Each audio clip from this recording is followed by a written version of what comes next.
No son fotos en blanco y negro. No son recreaciones hechas décadas después por historiadores bien intencionados. No son ilustraciones. Son películas en color, rodadas en ese momento, por esas personas, para ellas mismas. Y lo que está grabado en esas imágenes, cuadro a cuadro, color a color, nunca debería haber llegado hasta nosotros. Pero llegó. Y ahora necesitas entender lo que estás viendo. Porque si no lo entiendes, las imágenes van a hacer exactamente lo que fueron hechas para hacer. Van a seducir. Van a normalizar. Van a hacer que el horror parezca hermoso. Agosto de 1933. Berlín.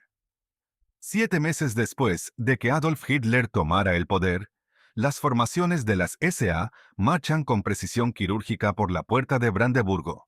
La misma ruta, el mismo ritual, la misma demostración de fuerza que había sido escenificada en la noche de la toma del poder, en enero, como si el nuevo régimen necesitara repetir su propio nacimiento para creer que era real.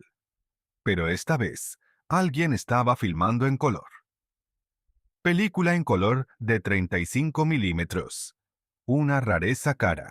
Una tecnología que apenas existía en Alemania en ese momento.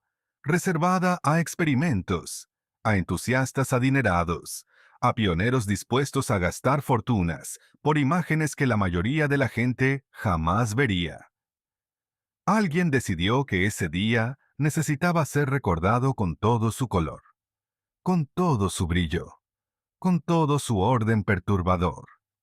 Y ahí está el peligro de esas imágenes. El peligro real, que ninguna advertencia de contenido puede neutralizar completamente.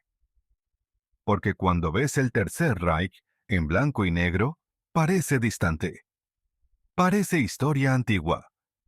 Parece un mundo tan diferente al nuestro que es casi imposible imaginar cómo ocurrió aquello. Cómo personas normales lo permitieron, lo apoyaron, lo celebraron. El blanco y negro crea una distancia de seguridad. Un marco que dice, eso fue allá, fue entonces, fueron ellos, no nosotros. Pero cuando lo ves en color, ese marco desaparece. Las banderas rojas se vuelven rojas de verdad. Los rostros se vuelven reales. Las expresiones se vuelven reales. El entusiasmo se vuelve real. Y te das cuenta, con una incomodidad que no pasa rápido, de que esas personas no eran monstruos de otro planeta. No eran extraterrestres con uniforme. Eran personas, sonrientes, animadas, convencidas, creyendo en algo con una intensidad que la mayoría de nosotros nunca vamos a sentir por nada. Personas exactamente como las que conoces. Exactamente como tú. Septiembre de 1984. El Festival de Agricultura del Reich en Goslar. Trabajadores rurales de todo el Tercer Reich llegan a la ciudad medieval que alberga el Palacio Imperial, construido por Enrique I en el siglo XI, elegido por los nazis como símbolo del arraigo germánico en la tierra, en la historia, en la sangre. Cientos de miles de personas esperando a él. Una joven alemana escribió sobre ese día. Escribió que el festival era una forma de agradecer a Dios por las bendiciones de la cosecha. Y también, dijo, una forma de agradecer al gobierno que había restaurado la comunidad agrícola en su plenitud. Ella lo creía, completamente, sin dudar ni una coma, sin ninguna ironía, sin ninguna distancia crítica, sin ninguna sombra de duda sobre lo que estaba ocurriendo en su país. Pocas semanas antes de ese festival, Hitler había mandado matar a su mayor aliado interno, Ernst Röhm, el jefe de las SA, el hombre sin el cual el partido nazi quizás nunca habría llegado al poder. Fue ejecutado sin juicio, sin defensa, sin ningún proceso legal de ningún tipo. Junto con él, decenas de otros, en una purga que quedó conocida como la Noche de los Cuchillos Largos. Y el presidente Hindenburg, el viejo mariscal que había prestado su legitimidad al nuevo régimen, acababa de morir. Hitler había absorbido los dos cargos más poderosos de la nación en un solo puño, convirtiéndose simultáneamente en canciller y presidente, comandante supremo de las Fuerzas Armadas y líder del Partido Único.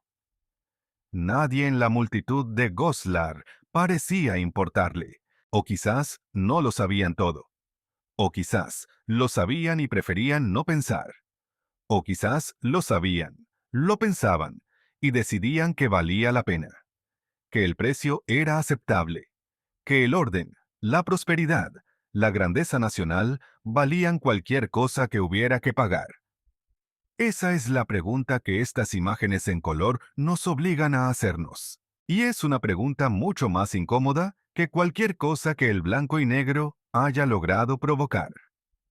El director Kurt Waschneck, un pionero del cine en color en Alemania, eligió exactamente ese día, ese festival, esa multitud para probar un nuevo proceso de filmación en dos colores. El resultado era imperfecto. Los colores sangraban en los bordes.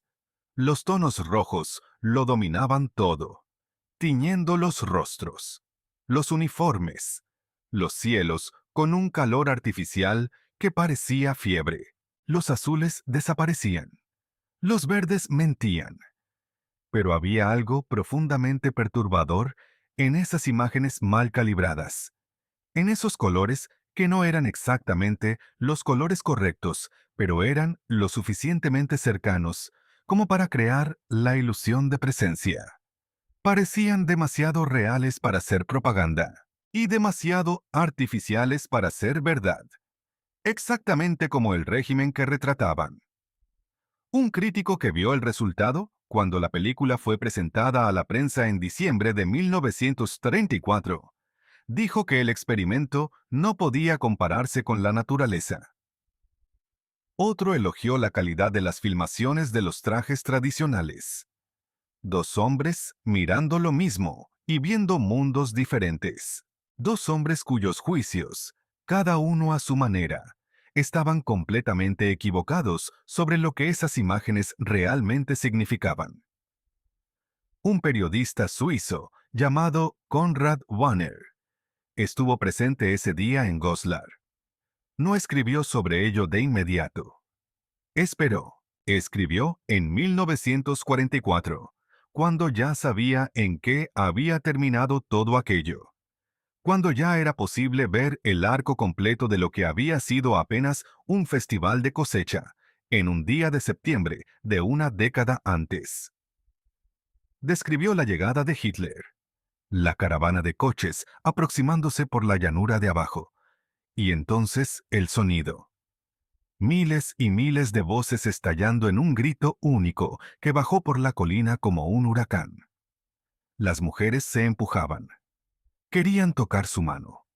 Querían mirarle a los ojos. Y Warner escribió que el entusiasmo de cada individuo alimentaba el entusiasmo del siguiente, en un ciclo que no tenía fondo, que no tenía techo, que transformaba a cada persona individual en una partícula de algo mucho más grande y mucho más aterrador que cualquiera de ellas podría haber sido sola.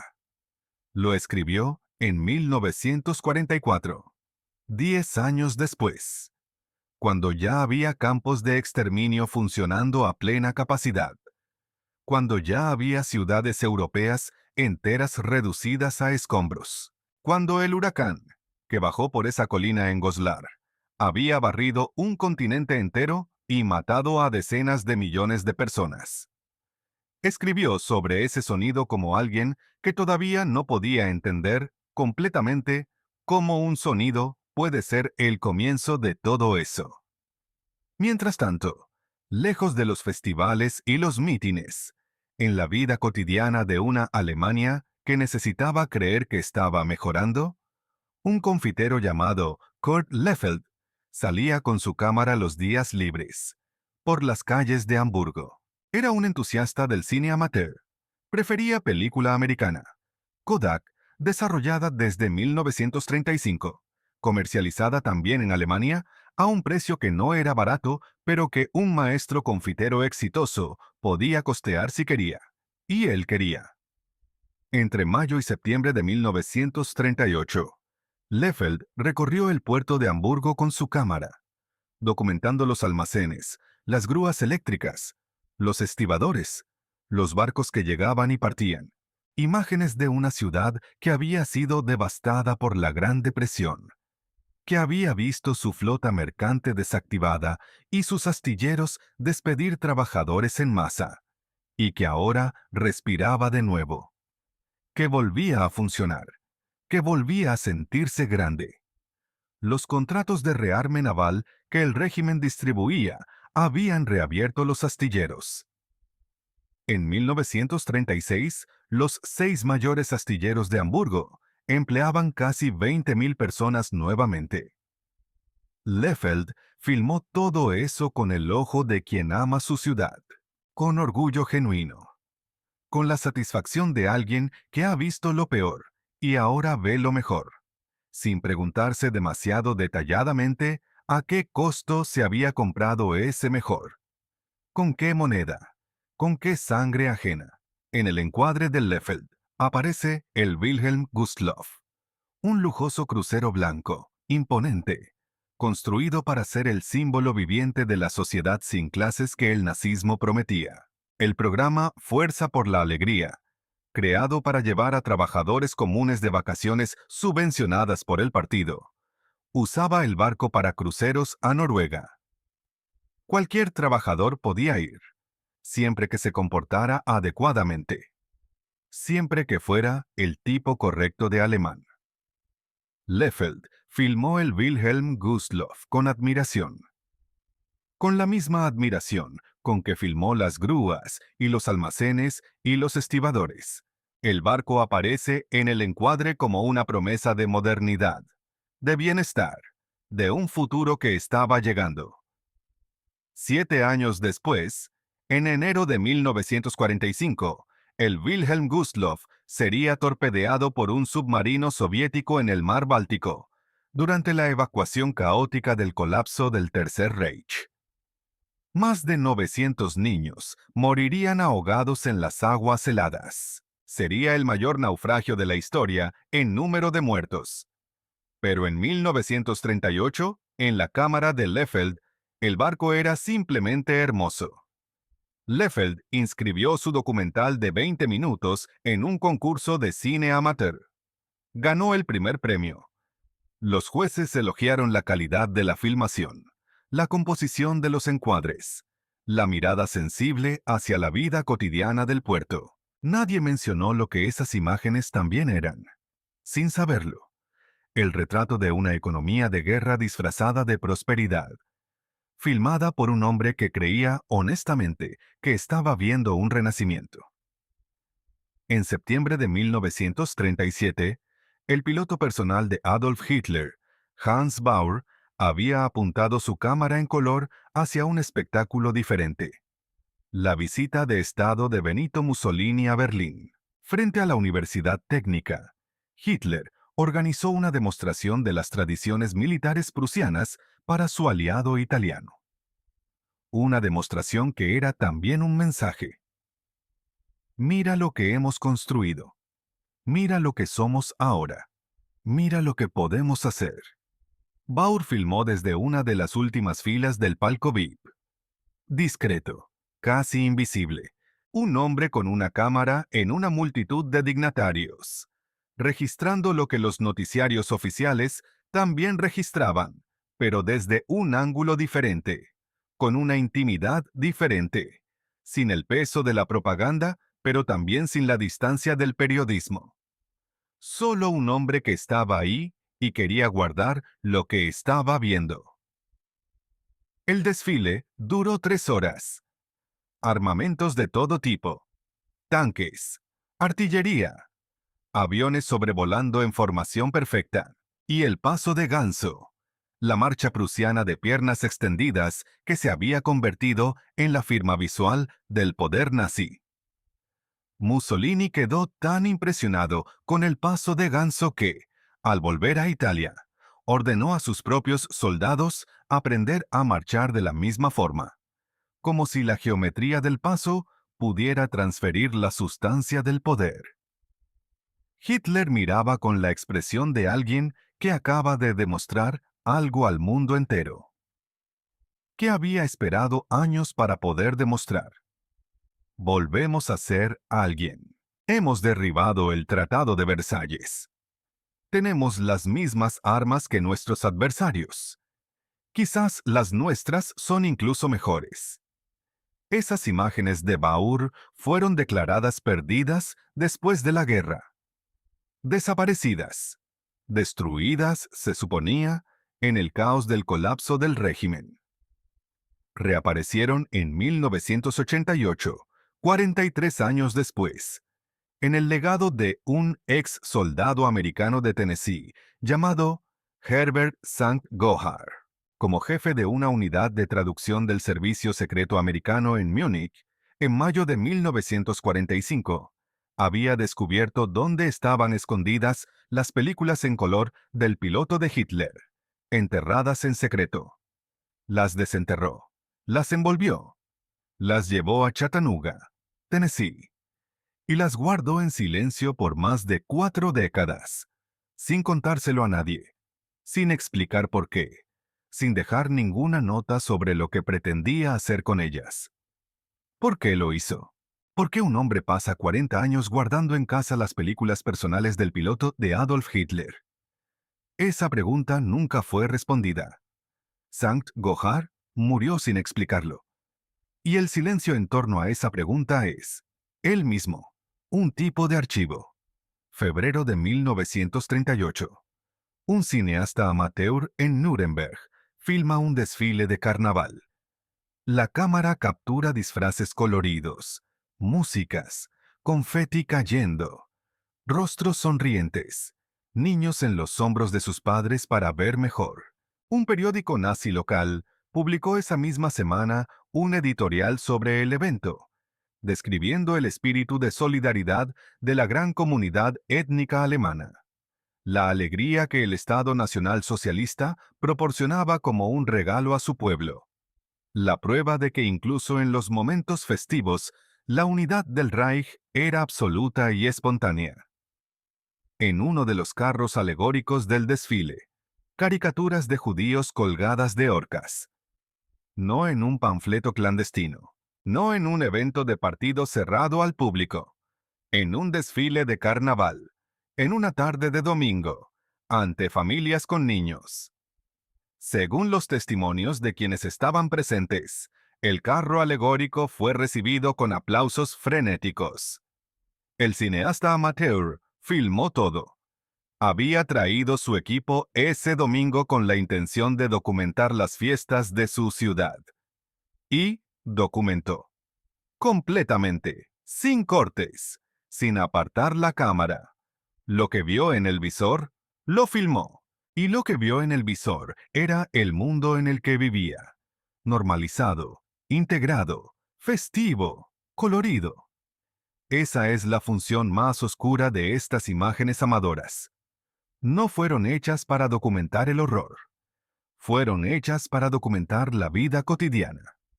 Y la vida cotidiana había incorporado el horror de una forma tan completa que nadie que estaba filmando parecía percibir dónde terminaba uno y empezaba el otro.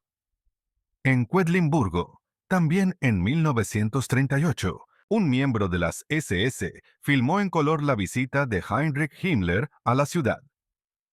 Himmler venía a Quedlinburgo todos los años para rendir homenaje al rey Enrique I, el fundador del Primer Reich, enterrado en la catedral local.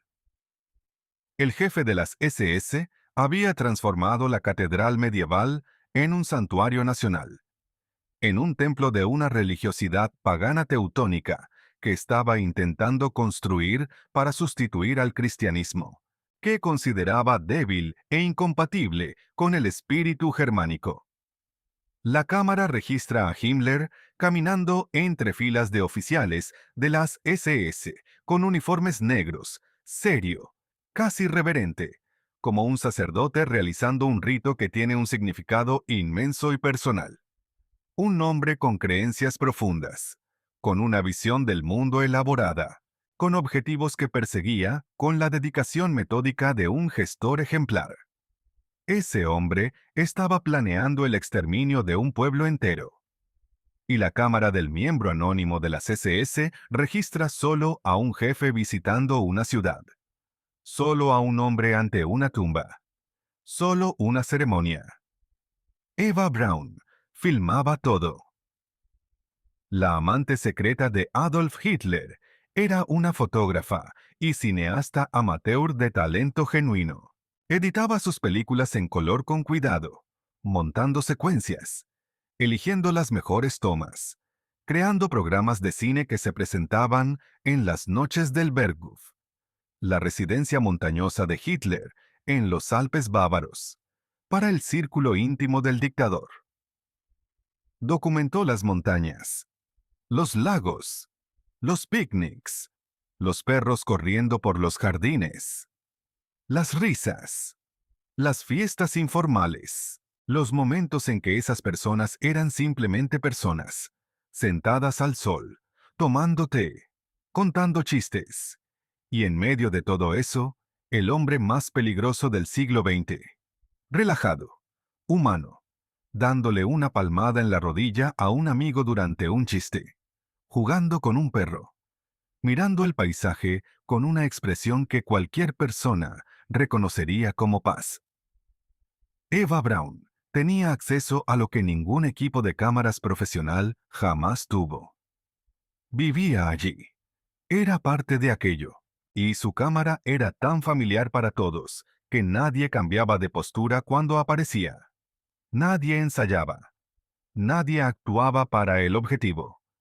Lo que filmó fue lo que estaba ocurriendo de verdad, con la naturalidad desconcertante de quien filma a su propia familia un domingo. En agosto de 1938, filmó a Hitler en la terraza del Berghof estudiando mapas. Los mapas eran los planes de invasión de Checoslovaquia. Albert Speer estaba presente, inclinado junto al dictador sobre los borradores, discutiendo ángulos, posiciones, posibilidades. El arquitecto favorito. El hombre que proyectaría el nuevo Berlín, que surgiría después de que el mundo entero fuera conquistado.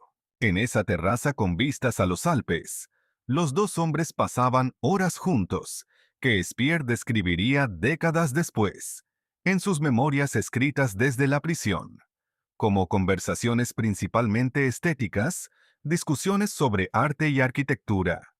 Momentos de ligereza intelectual entre amigos de gustos sofisticados. Lo que muestran los mapas es diferente. En agosto de 1939, Eva Braun filmó a Hitler esperando en el Berghof la llegada del conde Ciano, el ministro de Relaciones Exteriores italiano y yerno de Mussolini. Ciano venía en un último intento desesperado de convencer a Hitler de aceptar una nueva conferencia internacional que pudiera evitar la guerra. Esa misma mañana, Himmler, Heydrich y otros líderes de las SS habían estado en el Berghof discutiendo los planes de exterminio de los intelectuales polacos y de la población judía de Polonia, que serían implementados inmediatamente después de la invasión. Eva Braun filmó a Hitler esperando en la terraza. El sol de los Alpes. El paisaje tranquilo. Un hombre aguardando a un visitante. Esas imágenes debían haber sido destruidas después de la muerte de Hitler. Era la orden. En octubre de 1945, cayeron en manos del Servicio Secreto Americano. Están guardadas en los archivos nacionales de Washington hasta hoy. Son probablemente las únicas imágenes sin censura, sin edición, sin propósito propagandístico de la vida privada del dictador. Imágenes que él nunca pretendió que el mundo viera. Imágenes que muestran exactamente lo que quería ocultar. Que era una persona. Que tenía una amante. Que reía. que tenía momentos de ternura y momentos de aburrimiento y momentos de vanidad, que estaba hecho del mismo material que todos. 1 de mayo de 1939. Berlín había sido decorada con esmero para el Día del Trabajo, la festividad que los nazis habían creado 6 años antes para vincular a la clase trabajadora al régimen a través de la escenificación de la solidaridad. Un empleado de la fábrica de aviones Sibel, en Halle, había sido elegido como uno de los 200 portaestandartes de la ceremonia, un honor que su empleador había recibido directamente de manos de Hitler. El empleado trajo su cámara. Quería documentar el día. En el estrado, Hitler discurseaba en un tono que todos los presentes describían como pacífico, calmado, casi amigable. Hablaba sobre la paz que el régimen había construido, sobre la prosperidad que había llegado, sobre las fuerzas oscuras que todavía intentaban perturbar la armonía de la nación alemana. Fuerzas que identificaba con la repetición obsesiva que era su marca, como un grupo internacional de judíos belicistas que no querían ver prosperar a Alemania. 4 semanas antes de ese discurso, había ordenado en secreto a sus generales que prepararan la invasión de Polonia. Los planes estaban sobre la mesa. Las fechas se estaban calculando. La maquinaria de la guerra se estaba poniendo en marcha. Silenciosamente, mientras él hablaba de paz ante 200 portaestandartes y cientos de miles de trabajadores que creían lo que decía. La periodista berlinesa Ruth Andreas Friedrich escribió en su diario ese día. Escribió sobre los controladores ideológicos distribuidos por la multitud, los líderes de bloque, los delegados sindicales, los representantes de fábrica, todos verificando, monitoreando, asegurando que solo los confiables estuvieran presentes, que solo los correctos aplaudieran, en el lugar correcto, en el momento correcto. Los demás sabían quedarse en casa. Los demás sabían no aparecer. Los demás habían aprendido en los 6 años anteriores lo que les pasaba a quienes no sabían esas cosas. El empleado de Sibel filmó todo con su cámara en color. El desfile de los estandartes, los uniformes, las banderas, la multitud, Hitler en el estrado, la ciudad decorada. Un día de fiesta, un día de celebración, un día en que todo parecía estar exactamente en su lugar. Era el último 1 de mayo que se celebraría con esa grandiosidad. 4 meses después, la Segunda Guerra Mundial había comenzado. En ese verano de 1939, la ciudad de Berlín parecía no querer la guerra. Los recuerdos de 1914 a 1918 eran demasiado traumáticos para una generación que había crecido con el luto como paisaje de fondo, que había sobrevivido al hambre del bloqueo naval británico, que había vuelto de las trincheras para encontrar una Alemania humillada, quebrada, obligada a aceptar un tratado que la culpabilizaba de todo. Un reportero americano que estaba en Berlín ese verano escribió a su periódico que todo el mundo estaba en contra de la guerra, que era imposible imaginar cómo un país podría iniciar una guerra decisiva con un pueblo tan profundamente cansado de guerras. Un periodista alemán observó esas mismas semanas que los berlineses parecían entregarse a una diversión desenfrenada, como si quisieran consumir todo el placer posible, antes de algo que todavía no sabían qué era, pero sentían que se acercaba. ¿Baile en el volcán? Lo llamó. Una expresión que quedó. La Cancillería del Reich, recién construida por Albert Speer para ser la sede del poder eterno de la Alemania nazi, estaba casi desierta ese verano. Hitler estaba en el Berghof, forjando sus planes lejos de la capital. Aparecía en Berlín solo ocasionalmente. solo cuando era necesario ser visto. En julio de 1939, toda la ciudad de Múnich fue tomada por el Día del Arte Alemán, el festival anual que Hitler había creado para demostrar que el Reich no era solo poderoso militarmente, sino superior culturalmente, que la civilización alemana era la expresión más elevada del espíritu humano, y que el futuro del arte mundial sería determinado por la visión estética del Führer. Una procesión de 3 horas llevó por la ciudad imágenes vivas de 2000 años de cultura alemana, elegidas cuidadosamente para demostrar que toda la historia había sido una preparación para ese momento, para ese régimen, para ese hombre. Miembros locales de la Asociación de Cineastas Amateurs Alemanes recibieron pases y brazaletes que les daban acceso a todos los principales lugares de filmación. Fueron posicionados en puntos estratégicos por la ciudad para garantizar que ningún ángulo importante quedara sin registrar. El partido quería ese día documentado en color, porque todavía no había una solución técnica satisfactoria para la película en color profesional de 35 milímetros. Y los entusiastas amateurs, con sus equipos de 16 milímetros, producían resultados más fiables que los equipos profesionales. El régimen nazi, tan obsesionado con la imagen, tan disciplinado en la producción de propaganda, tan meticuloso en el control de cada narrativa, dependía de cineastas amateurs para documentar algunos de sus momentos más importantes.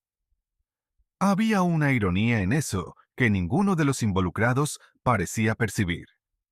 O quizás lo percibían y preferían no mencionarlo. En el Obersalzberg, Eva Braun seguía filmando. En agosto de 1939, apuntó su cámara hacia Hitler en una de las últimas sesiones de filmación antes del comienzo de la guerra. Estaba en la terraza. Estaba esperando. Estaba pensando en algo que no estaba compartiendo con nadie que estuviera al alcance de una cámara. Ella filmó su perfil contra el paisaje de los Alpes. Filmó sus manos. Filmó la forma en que se movía, lento y deliberado, como alguien que no tiene prisa, porque sabe que el tiempo está de su lado. 3 semanas después, las tropas alemanas cruzaban la frontera polaca a las 4 de la mañana, en septiembre de 1939, en una ciudad pequeña llamada Offenburg, en Baden. Paul Stuber, que había documentado la vida cotidiana de su ciudad natal desde 1928, filmó en color la conferencia anual del partido nazi local. Autoridades municipales, discursos, uniformes. Entre los dignatarios presentes estaba el editor Franz Burda. En 1933, Burda había publicado en una de sus revistas una nota declarando que ningún capital judío había sido invertido en su imprenta y que ninguno de sus colaboradores era judío. Una declaración voluntaria, no provocada, ofrecida como prueba de fidelidad antes de que nadie hubiera exigido ninguna prueba. El 8 de septiembre de 1939, un vehículo con altavoces recorrió las calles de Offenburg, anunciando los éxitos de la Wehrmacht en Polonia. Los periódicos publicaban mapas especiales mostrando el avance de las tropas. Los habitantes miraban los mapas con incredulidad. El ejército alemán estaba barriendo Polonia tan rápidamente que parecía imposible. Ese día específico, 8 de septiembre, unidades blindadas alemanas habían llegado a los suburbios de Varsovia. La campaña había comenzado el 1 de septiembre. Una semana. La primera Blitzkrieg de Hitler terminó el 6 de octubre con la capitulación polaca. En el frente occidental, Hans Baur seguía filmando. En mayo de 1940, cuando la ofensiva alemana en Occidente había comenzado, Baur llevó a Hitler varias veces hasta el frente de batalla en su avión. Filmó al dictador discutiendo la situación con Hermann Göring en un campo de aviación cerca de Euskirchen. Filmó el estado de ánimo de un mando militar que sabía que estaba ganando, que había ganado. En menos de 6 semanas, Francia había capitulado, algo que los ejércitos alemanes no habían logrado en 4 años de guerra total entre 1914 y 1918. Joseph Goebbels escribió en su diario, tras una larga conversación con Hitler en junio de 1940. El Führer está muy por encima de todos nosotros. Es uno de los genios de la historia. ¡Qué época tan gloriosa! Y la seguirá el gran descanso que todos deseamos tanto. Y entonces construiremos la nueva Europa. Después de la guerra, pronto nos ocuparemos de los judíos. Pronto nos ocuparemos de los judíos. Una frase en un diario, escrita con la misma naturalidad con que alguien anota una lista de la compra. Cerca de Combray, en el norte de Francia, Baur filmó los restos de unidades de la Fuerza Aérea Francesa. El historiador francés Marc Bloch, que había luchado por su país en esa guerra y sería ejecutado por la Gestapo en 1944, escribió sobre la derrota con una honestidad devastadora. La causa inmediata había sido la incapacidad de los líderes militares franceses de pensar la guerra. No la cobardía, no la debilidad, la incapacidad intelectual de concebir que un enemigo pudiera hacer lo que hicieron los alemanes, que alguien pudiera ser tan rápido, tan despiadado, tan radicalmente dispuesto a romper todas las reglas establecidas. El 13 de junio, el gobierno francés declaró París ciudad abierta, rindiendo la capital sin combate para evitar su destrucción. Al día siguiente, el ejército alemán marchó por las avenidas que Haussmann había diseñado en el siglo XIX, por las mismas calles que habían visto las revoluciones y los imperios y las repúblicas que habían hecho de Francia lo que era. Un soldado alemán llamado Arnold Binder escribió en su diario: París fue declarada ciudad abierta. La ocupamos sin lucha. El corazón de Francia está en nuestras manos. El 23 de junio de 1940, Adolf Hitler visitó la capital francesa derrotada. Baur había llevado al dictador hasta Le Bourget a las 5 de la mañana. El sol todavía no había salido completamente cuando la comitiva comenzó su paseo por la ciudad vacía. Baur filmó con su equipo de 16 milímetros en color. Filmó la ópera. Filmó el Trocadero. Filmó a Hitler mirando la Torre Eiffel, con la expresión de quien acaba de ganar una apuesta que había llevado toda la vida a hacer. Al lado de Hitler, en la plataforma de observación del Trocadero, estaban el escultor Arno Breker y los arquitectos Hermann Giesler y Albert Speer. 3 creadores al lado de un destructor que se veía a sí mismo como el mayor creador de todos. Más tarde, en sus memorias, Speer describiría la reacción de Hitler en ese momento. París no es hermosa, pero Berlín debe volverse aún más hermosa. En el pasado, me pregunté si París no debería ser destruida. Pero cuando terminemos con Berlín, París será solo una sombra. Entonces, ¿por qué deberíamos destruirla? Una concesión estética a la supervivencia de una ciudad.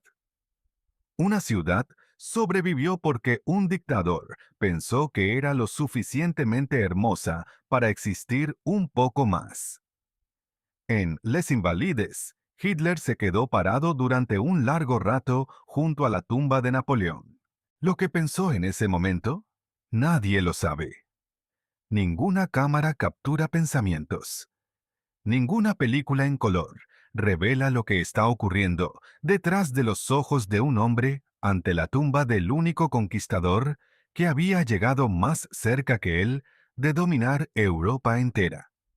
Lo que las cámaras capturan es lo que está en la superficie. Lo que las cámaras capturan es lo que está ocurriendo por fuera. y lo que estaba ocurriendo por fuera en ese verano de 1940, registrado por las películas de Baur, por las películas de Eva Braun, por las películas de los cineastas amateurs de Múnich y Hamburgo, y Offenburg, y Nuremberg, y Quedlinburgo. Era un régimen en la cima de su poder, rodeado de personas que creían en él, apoyado por una mayoría que había elegido no hacer las preguntas que habrían revelado lo que estaba siendo ocultado debajo del espectáculo. 5 años después, los franceses bailarían en las calles, y Berlín estaría en ruinas. Pero en esas imágenes en color, en esos fotogramas granulados e imperfectos que sobrevivieron enterrados, escondidos, transferidos de mano en mano como objetos demasiado calientes para sostener, lo que ves es otra cosa. Ves a personas que creían que estaban viviendo el mejor momento de la historia de su país, que estaban del lado correcto, que el futuro sería glorioso y que ellas estarían presentes para verlo. Ves a personas filmando sus propias vidas con orgullo. Ves la cara cotidiana de una catástrofe que se construyó durante años, públicamente, ante todo el mundo, con banderas y fiestas y discursos y películas en color, y niños en los hombros de sus padres para ver mejor. Y la pregunta que estas imágenes no pueden responder, la pregunta que queda después de que cierras los ojos y el granulado de la película sigue parpadeando en tu memoria como una luz que no quiere apagarse, no es cómo lo permitieron. La pregunta es otra. ¿Cómo sabemos, cuando estamos dentro, lo que estamos dejando que ocurra?